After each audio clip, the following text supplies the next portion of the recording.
नहीं नहीं, हेक्सागोनल के बाद मिलर इंडिसेस बता रहे ना, फिर उसके बाद प्रिमिटिव यूनिट सेल एंड वो रह गया ना Bragg's law, Bragg diffraction law. हाँ ये अब सेकंड में कर दिया है, नहीं पहले एक ही में था दोनों के।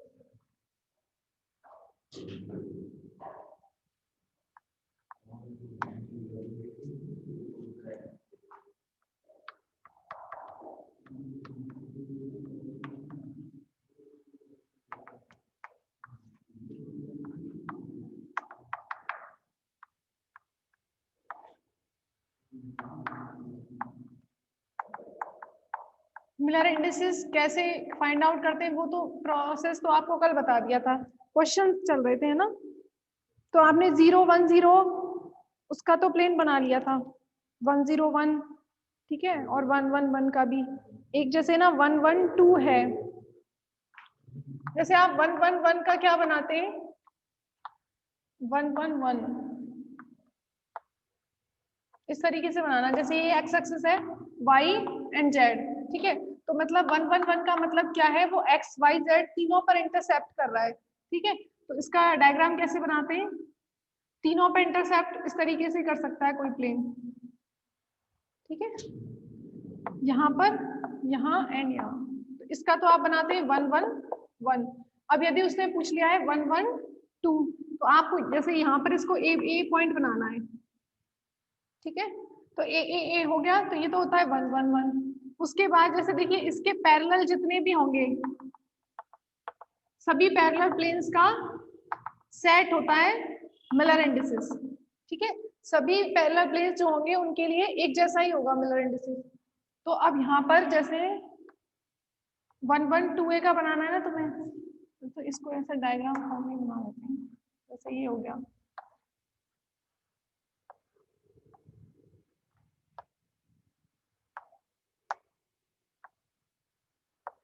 ये आपने ओरिजिन ले लिया ये वाला, ठीक है, x y एंड ये z। तो इस तरीके से इसमें x पर यहाँ पर इंटरसेप्ट, यहाँ पर और यहाँ, ये यूनिट सेल है, क्यूबिक यूनिट सेल हो गई। तो आपको पता है तीनों ये क्या होंगे, इक्वल होंगे। तो आप इसमें इसको कैसे बनाएंगे प्लेन को, ये वाला प्लेन दिख रहा है, ये वाला। तो इसमें ये सभी डिस्टेंस क्या होंगी, a इंटरसेप्ट इस पे कर रहा है, a ही इंटरसेप्ट इस पे कर रहा है, और a ही इंटरसेप्ट यहाँ कर रहा है। तो आप इस पर, इसका प्लेन तो हो जाएगा 1 1 1। लेकिन यदि आपने ये पूछा है इसमें 1 1 2, इसका मतलब y एक्सिस पर कितना होना चाहिए, 2a होना चाहिए, ठीक है। तो ये इस तरीके से बन जाएगा थोड़ा सा इधर, ठीक है, इस तरीके से, क्योंकि यहाँ पर ये 2a पर, ये a पर इंटरसेप्ट हो गया, और ये 2a, a एंड a, हाँ हाँ z पर होगा। तो आप समझ जाइए ये हो गया 1 2 1, इस तरीके से, है ना। या तो ऐसे पूछेगा कि आपको डायग्राम बनाने हैं, या फिर आपको इंटरसेप्ट दे देगा, ठीक है, एक तरीका तो ये हो गया।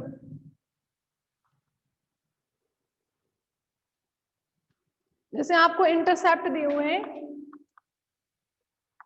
3a 2b एंड 2c, और सेकंड है a 2b एंड c, ठीक है। तो ये कौन से, ये आपके इंटरसेप्ट दिए हुए हैं, इनका मतलब है जैसे एच ए, कल बताया था ना, इंटरसेप्ट क्या लिखते हैं, P A Q B and R C, ये टर्म दी हुई है। इसका मतलब पी क्यू आर का वैल्यू कितना है यहाँ पर, 3 2 एंड 1, ठीक है। तो पी क्यू आर का वैल्यू हो गया 3 2 1। फिर उसके बाद आपको इंडिसेस निकालने के लिए क्या करना होता है, सबका रेसिप्रोकल एंड 1/r। तो ऐसा करने पर कितना आएगा, 1/3 1/2 एंड 1, ठीक है। 1 का रेसिप्रोकल तो 1 ही रहेगा ना, अरे इसका 3 का तो आपने रेसिप्रोकल पी किया 1/3,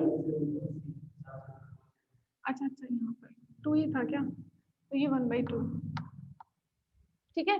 अब आपको कल मैंने ये चीज बताई थी कि यदि रेसिप्रोकल करने पर आपका इंटीजर फॉर्म बन जाता है तो ठीक है, और यदि इंटीजर फॉर्म नहीं बनता है तो आप क्या करते हैं, या तो एलसीएम लें या मल्टीप्लाई करें, किसी भी तरीके से उसको इंटीजर फॉर्म में चेंज करना होता है। तो कितना आएगा, इसी को क्या बोलते हैं आप, यदि आप ये इंटीजर फॉर्म में चेंज हो जाए तो इसी को आप मिलर इंडिसेस बोलते हैं। ठीक है, तो जैसे आपका एलसीएम आएगा यहाँ पर 6, तो कितना बचेगा, ऊपर 2, यहाँ पर 3 एंड ये 3, एलसीएम को फिर नहीं लिखते हैं, तो ये हो जाएंगे आपके मिलर इंडिसेस। ना ही इनमें आपको कॉमा लगाना है, ना ही कोई रेशियो लिखना है। ठीक है, 2 3 3 आ जाएगा इसका मिलर इंडिसेस। इसी तरीके से यहाँ पर पी क्यू आर इंटरसेप्ट कितने आ रहे हैं, 1 2 1। ठीक है, 1 by P, 1 by Q and 1 by R, वो कितना आ जाएगा, 1 ही रहेगा, 1 का रेसिप्रोकल, 2 का 1 बाई 2 और इसका भी 1 रहेगा। तो अब इसमें ये दोनों तो आपके वो बन रहे हैं। अब इनको आपको इंटीजर फॉर्म में चेंज करने के लिए यदि आप 2 एलसीएम लेंगे तो कितना आएगा, 2 1 2। ठीक है,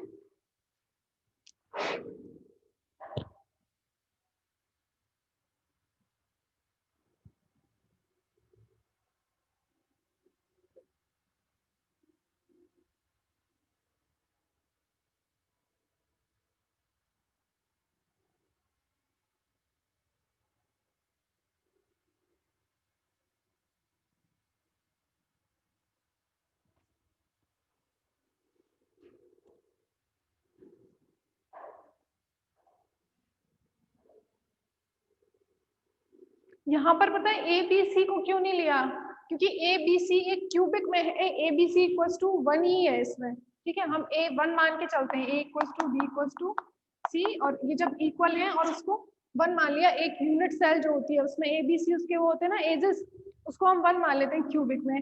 लेकिन यदि आपका क्वेश्चन इस तरीके से है, उसमें ये दिया हुआ है कि उसके जो ए बी सी का वैल्यू दिया हुआ है आपको, ठीक है, क्वेश्चन है जिसमें आपको ए का वैल्यू दिया हुआ है 3.01, बी का वैल्यू दिया हुआ है 5.12 एंड सी का वैल्यू दिया हुआ है 4.8 एंगस्ट्रॉम।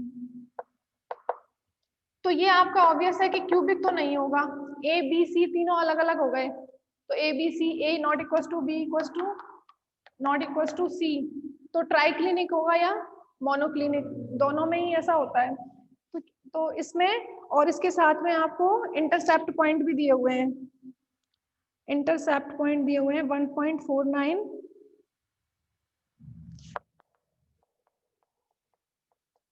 इंटरसेप्ट दिए हैं आपको 1.49 एंगस्ट्रॉम, 2.58 एंगस्ट्रॉम एंड 1.25 एंगस्ट्रॉम।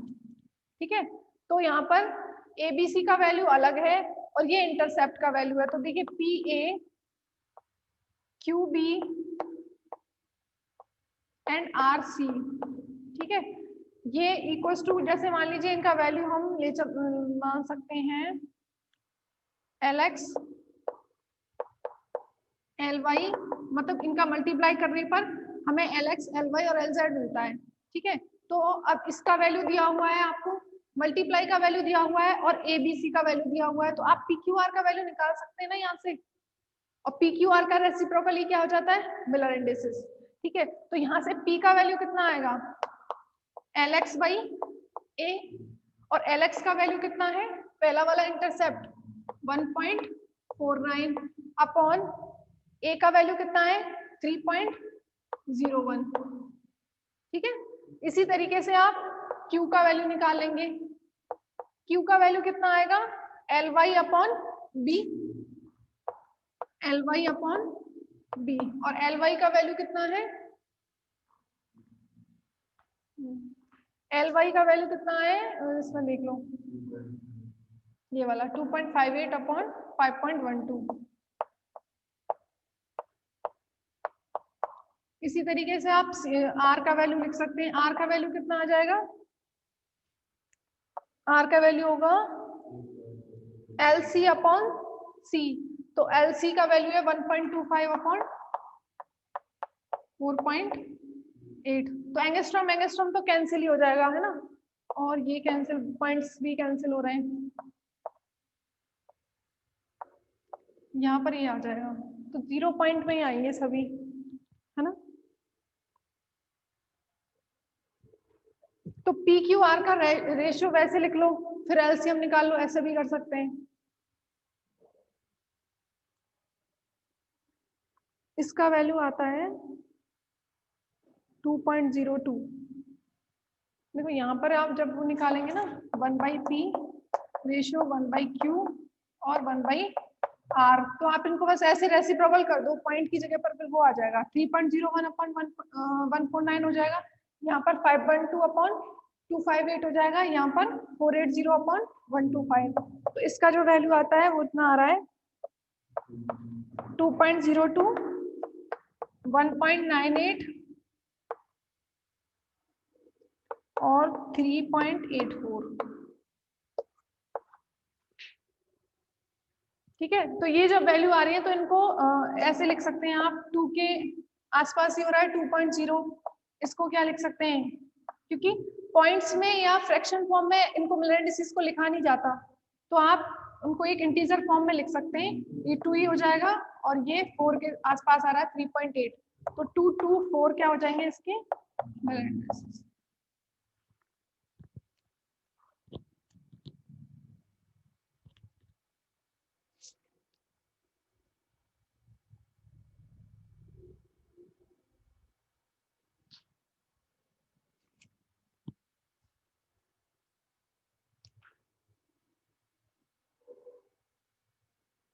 अब जैसे आपको ये क्वेश्चन में दिया हुआ है कि 2 का तो आपको जो इंटरसेप्ट है वो दिया हुआ है, और तीसरे वाले का बोला है कि वो पैरेलल है। तो पैरेलल के लिए मैंने आपको बताया था, यदि वो किसी एक्सिस के पैरेलल होता है तो उसके करस्पॉन्डिंग जो इंटरसेप्ट लेते हैं वो इन्फिनिटी होता है। ठीक है, पैरेलल इन्फिनिटी क्यों होता है वो भी समझ लो, कि इन्फिनिटी का मतलब क्या हो गया कि वो कहीं पर भी इंटरसेप्ट उसको करेगा ही नहीं। पैरेलल का मतलब यही तो हो गया कि वो कहीं पर इंटरसेप्ट करेगा ही नहीं। जैसे इसमें क्वेश्चन में ये लिखा हुआ है, जो इंटरसेप्ट है, रेशियो दिया हुआ है जैसे 3a एंड 4b। ठीक है, 3a एंड 4b, तो 3a और 4b किस किस का हो गया, x और y का। ठीक है, ये तो ऑब्वियस है, जैसे ऐसे लिखा है ना, क्योंकि ये x y z तीनों के रेशियो में ही होगा। ठीक है, और यदि x और z में होगा तो वहां पर मेंशन होगा कि x और z का इंटरसेप्ट पॉइंट है। ठीक है, तो अब जैसे 3a रेशियो 4 भी दिया हुआ है, तो ऑब्वियस है कि ये x और y का दिया हुआ है इंटरसेप्ट। उसके बाद में z के वो पैरेलल है and parallel to z axis. ठीक है, तो आपको उसके क्या निकालने हैं, मिलर इंडिसेस फाइंड आउट करने हैं। तो यदि कोई भी ऐसा प्लेन है क्रिस्टल में जो z एक्सिस के पैरेलल है, तो z एक्सिस, जैसे कोई भी ये वाले z एक्सिस है, हाँ जैसे ये z एक्सिस है, ठीक है, इसको ऐसे बना सकते हैं। तो जैसे ये वाला प्लेन बनाया हूं, ठीक है, तो ये क्या होगा, z एक्सिस के पैरेलल हो गया, तो z एक्सिस को कभी भी इंटरसेप्ट नहीं करेगा, तो इसका z एक्सिस के अक्रॉस इंटरसेप्ट पॉइंट हम क्या लेते हैं, इंफिनिटी ले लेते हैं, कि वो कहीं पर भी इंटरसेप्ट करेगा ही नहीं। ठीक है, तो ये समझने के लिए बना दिया था। तो इंफिनिटी हो जाएगा इनका इंटरसेप्ट पॉइंट, तो क्या हो जाएगा यहाँ से 3a ratio 4b infinity c। ठीक है, यही होता ना pa qb एंड rc। ठीक है, तो यहाँ से पी क्यू आर का वैल्यू कितना आ गया, P ratio Q ratio R कितना आ गया, यहाँ से 3, 4 एंड इनफाइनाइट। अब हमें HCl निकालने के लिए क्या करना है, इनका रेसिप्रोकल 1/3, 1/4 और 1/infinity। तो यहाँ से इसको लिख देंगे 1/3, 1/4 और ये हो जाएगा 0। इनको इंटीजर फॉर्म में लिखना है, 12 आप वो ले सकते हैं एलसीएम, तो 4, 3 एंड ये 0 रहेगा। ठीक है, 4, 3, 0 इसके मिलर इंडिसेस आ गए।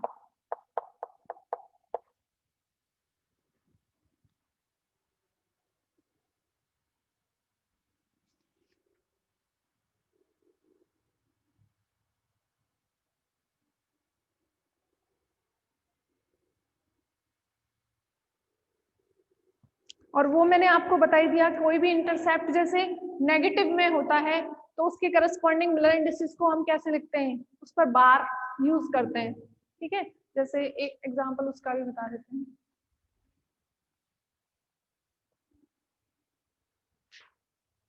जैसे ना मैं डायग्राम में ये बनाती हूँ,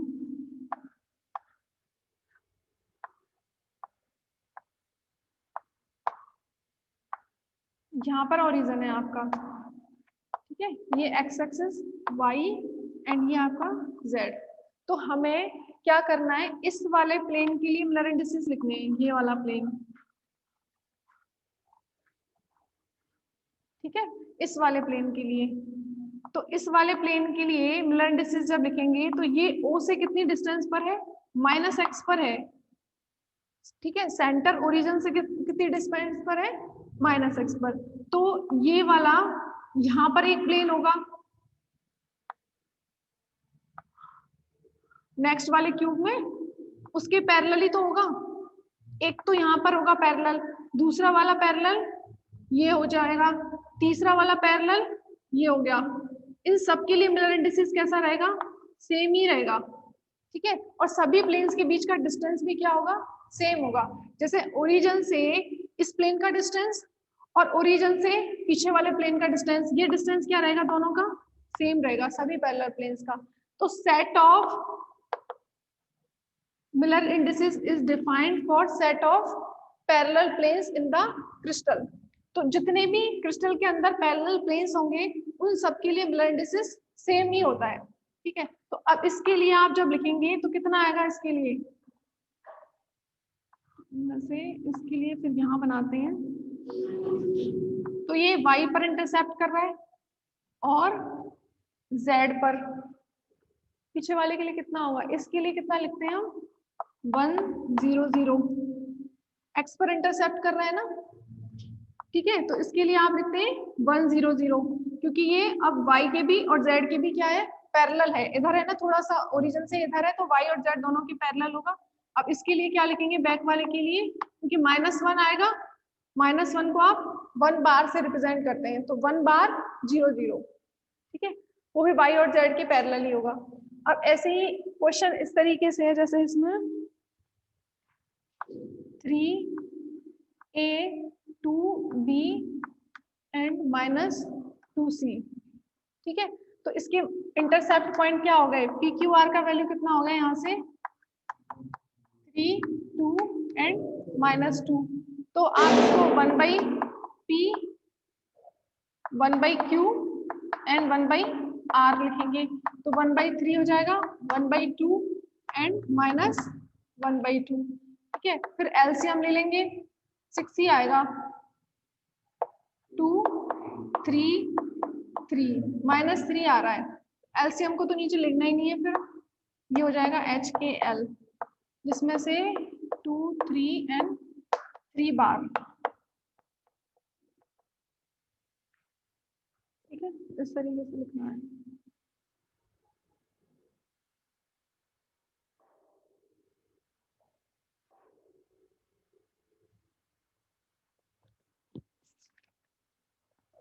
अब नेक्स्ट टॉपिक है spacing of lattice plane in crystal.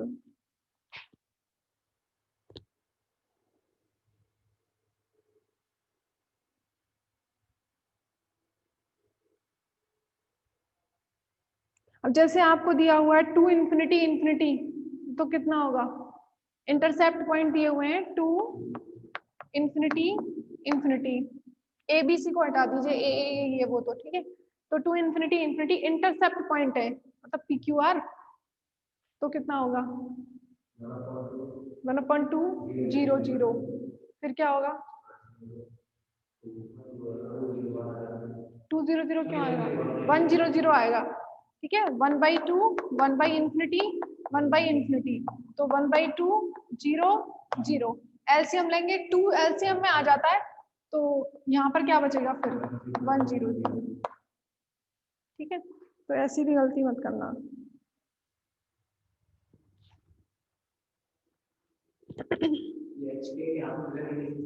हाँ, PQR इंटरसेप्ट पॉइंट है,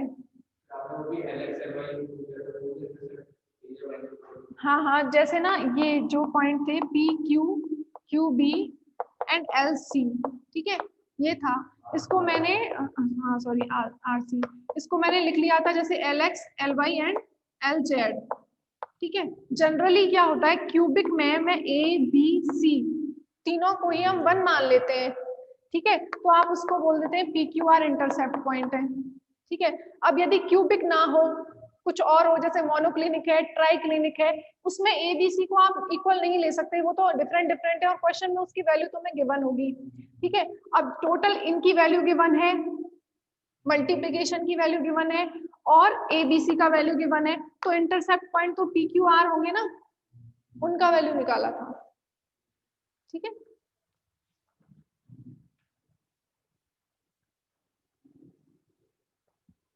अब है spacing of lattice plane in crystal.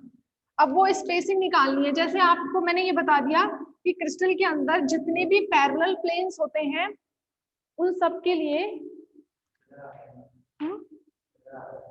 Blur आ रहा है, स्पेसिंग ऑफ, तो नेटवर्क प्रॉब्लम होगी, स्पेसिंग ऑफ लैटिस प्लेन्स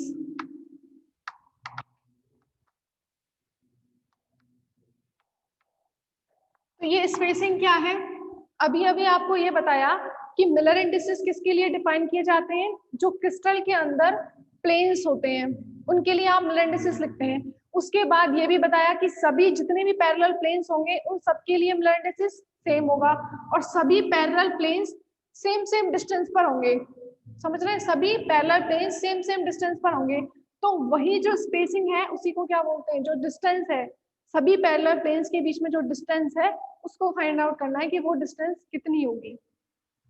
जैसे अभी अभी जैसे मैंने ये वाला बताया था ना, क्यूब बनाया था, जैसे ये इस तरीके से ये क्यूब बनाया। अब देखिए ये वाला प्लेन और ये वाला प्लेन दोनों पैरेलल है, नेक्स्ट क्यूब जो आएगा उसमें ये इस तरीके से होगा,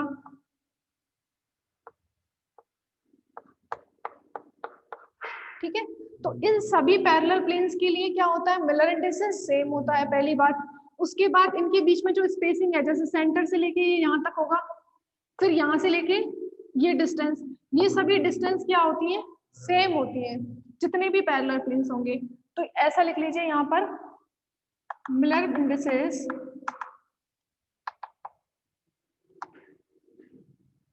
define the defined for the planes in crystal for all the parallel planes in the crystal, all the parallel planes in the crystal, Miller indices is same and these parallel planes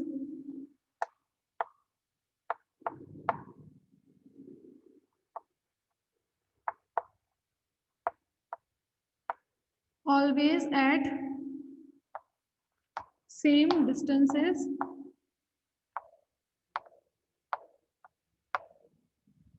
ठीक है, सभी parallel planes का distance क्या होगा, same होगा, which is called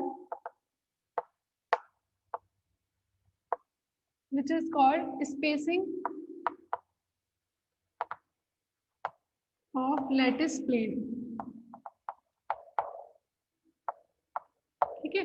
तो ये चीज ऐसा है कि सभी पैरेलल प्लेन्स के बीच में डिस्टेंस सेम होगी, तो आप खुद भी सोच सकते हैं ये तभी पॉसिबल हो रही है जब ये तीनों एक्सिस क्या है, म्यूचुअली परपेंडिकुलर है, समझ रहे हैं आप, मतलब कि अल्फा बीटा जो आपने यूनिट सेल के एंगल लिए थे, unit cell is characterized by 6 parameter, जो आपने लिया था कि अल्फा बीटा गामा तीनों यदि आपके इक्वल होते हैं उस केस में ही इस तरीके का सेट बनेगा कि सभी पैरेलल प्लेन्स आएंगे, ठीक है।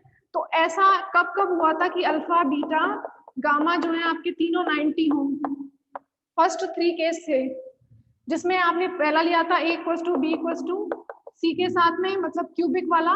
सेकंड लिया था a equals to B not equals to C, उसके साथ भी यही कंडीशन थी, और a equals to B not equals to C, तो तीसरी वाली कंडीशन के साथ भी यही था, ठीक है। तो इन 3 केसेस में मतलब कि कौन कौन से हो गए,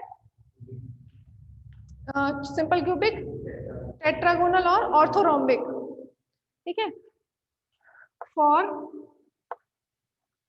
क्यूबिक, टेट्रागोनल एंड ऑर्थोरोम्बिक,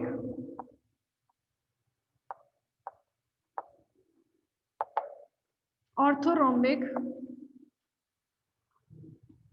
इनमें आप तीनों में क्या होता है, alpha beta gamma equals to 90, lattice spacing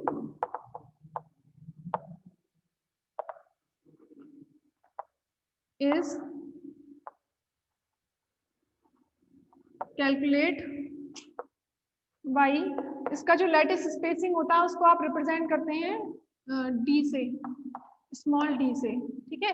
इसका ये जो मैंने बताई थी कि इन दोनों पैरेलल प्लेन्स का डिस्टेंस डी और इन दोनों का डिस्टेंस क्या होगा, सेम होगा, तो ये इसी को क्या बोलते हैं आप, लैटिस स्पेसिंग, और इसका वैल्यू होता है D equals to 1 by under root H by A का square plus A by B का square plus L by C का स्क्वायर, ठीक है। क्योंकि देखिए क्यूबिक में A equals to B equals to C हो जाएगा, बट टेट्रागोनल में तो ये तीनों इक्वल नहीं होते ना, ए इक्वल्स टू बी होगा not equals to C, orthorhombic में A not equals to B not equals to C होगा, और एच के एल तो आपको निकालने ही पड़ेंगे जिस भी आप पैरेलल प्लेन्स की बात कर रहे हैं, क्योंकि एच के एल सभी पैरेलल प्लेन्स के लिए, वैसे जो सभी पैरेलल होंगे उन सब के लिए तो सेम होगा, बट आप जरूरी नहीं है ना इसी प्लेन के लिए निकालें, ये वाला प्लेन और ये वाला प्लेन भी तो पैरेलल है, इसके नीचे भी तो पैरेलल प्लेन आएगा, तो इसके लिए एच के एल अलग होगा, इन सब के लिए अलग हो जाएगा, और इसके लिए निकालते हैं सभी पैरेलल प्लेन्स के लिए तो एच के एल का वैल्यू अलग हो जाएगा,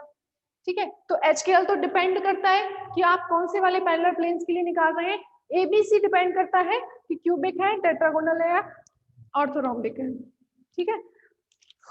बाकी जो अब आप पूछेंगे जो बाकी रह गए हैं टेट्रागोनल ऑर्थोरोम्बिक के बाद में कौन कौन से होते हैं, जैसे मोनोक्लिनिक, ट्राइक्लिनिक, उनमें क्या है आपका ये अल्फा बीटा गामा ये भी अलग अलग होता है, ठीक है। तो उसके लिए फॉर्मूला अलग है, तो वो जो आपके सिलेबस में नहीं है उसका डेरिवेशन इसका ही है, ठीक है। तो इसका डेरिवेशन करने के लिए अब क्या करना है, स्पेसिंग ऑफ, इसके ये मिटा दूं क्या, इसको ड्राइव करना है इस फॉर्मूले को,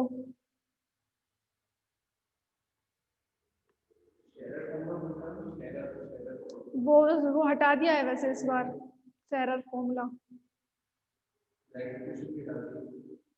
बट ब्रैग इक्वेशन तो तुम लोग पढ़ लो, इम्पोर्टेंट है वो तो, सॉलिड स्टेट का सबसे इम्पोर्टेंट टॉपिक वही है, एक्सरे डिफ्रैक्शन वही तो है, ब्रैग लो, एक्सरे डिफ्रैक्शन ही होता है उसमें। अब इस फॉर्मूले को हमें ड्राइव करना है, ठीक है।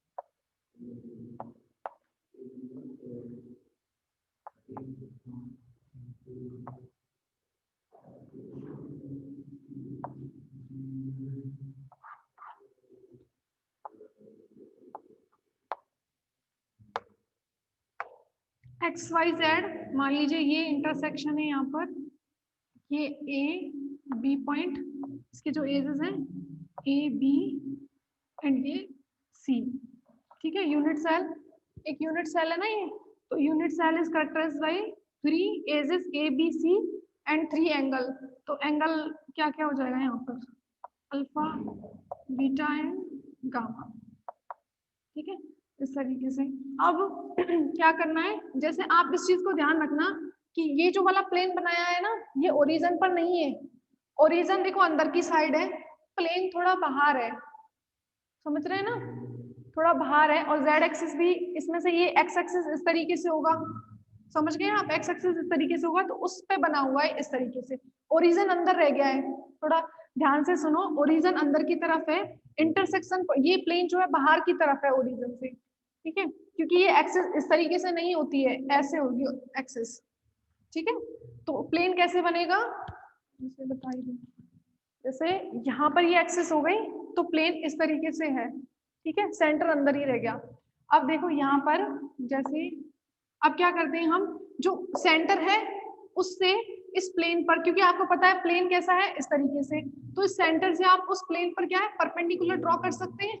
और उस परपेंडिकुलर को मैं इस तरीके से बना रही हूँ, क्योंकि बाहर तो बना नहीं सकती ना उसको, तो मैंने परपेंडिकुलर यहाँ बना दिया, सेंटर से इस प्लेन पर परपेंडिकुलर ड्रॉ किया है, ठीक है। अब परपेंडिकुलर ड्रॉ करने के बाद इन सबको मिला दो, जैसे ये और ये, ठीक है। तो यहाँ पर जैसे ही आप इससे मिलाओगे तो ये एंगल कितने का होगा, 90 का ही तो होगा, और ये भी एंगल कितने का होगा, शो नहीं कर सकते बट आप समझ सकते हैं, तीनों 90 के होंगे इस पर, ये भी 90 का होगा, ठीक है। परपेंडिकुलर ड्रॉ किया है ON, है ना, तो ऐसा लिख लीजिए, draw a perpendicular, draw a perpendicular from the origin से आपने ON परपेंडिकुलर ड्रॉ किया टू द प्लेन, कौन सी प्लेन पर ड्रॉ किया है आपने, इसको नाम दे दीजिए आप A, B एंड C, ठीक है। A तो इसका डिस्टेंस है, ये पूरा डिस्टेंस है ना, और ये C इसका, OA कितना है A, OB कितना है स्मॉल b, और OC कितना है स्मॉल c, ठीक है। और परपेंडिकुलर ड्रॉ किया है आपने कौन से प्लेन पर, ABC पर, ठीक है। उसके बाद आपको लिखना है फ्रॉम ट्राइंगल, ट्राइंगल कौन सा ले रहे हैं आप, ट्राइंगल ये वाला ले लीजिए AOB, AON से, आप ट्राइंगल AON से cos अल्फा का वैल्यू निकालिए, ट्राइंगल AON से cos अल्फा का वैल्यू निकालिए, इस तरीके से देखो, ये AON, N पर तो क्या है आपको पता है, परपेंडिकुलर है, और N से